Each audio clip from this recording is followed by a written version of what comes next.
Pour la deuxième nuit consécutive, la capitale du Bélarus est le théâtre d'une bataille rangée entre manifestants et policiers.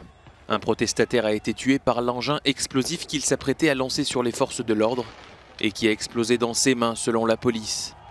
Des témoins et plusieurs médias font état de l'utilisation de gaz lacrymogène, de tirs de balles en caoutchouc et de grenades assourdissantes par les forces de l'ordre. À l'origine de ce mouvement, la réélection du président Alexandre Loukachenko ce dimanche avec plus de 80% des voix. L'opposition conteste les résultats officiels et estime que le scrutin a été falsifié. Cette élection permet à Alexandre Loukachenko de prolonger son règne jusqu'en 2025.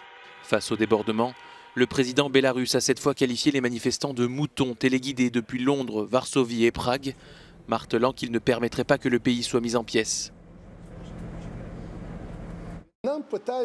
Ils essaient de semer la pagaille dans notre pays. J'ai prévenu qu'il n'y aurait pas de Maïdan ici. Même si certaines personnes le veulent, les gens doivent se calmer. Son opposante, Svetlana Tikhanovskaya, a passé 3 heures à la commission électorale lundi soir pour exiger un nouveau comptage des voix. Les autorités devraient réfléchir à la manière de nous remettre le pouvoir pacifiquement. Jusqu'à présent, elles n'ont réagi que par la violence contre des citoyens biélorusses pacifiques.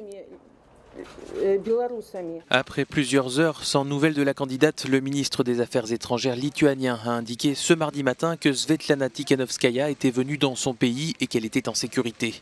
À l'étranger, la Commission européenne, Paris, Berlin et Londres ont condamné la répression. Varsovie a demandé un sommet de l'UE consacré au sujet. Washington s'est dit grandement préoccupé.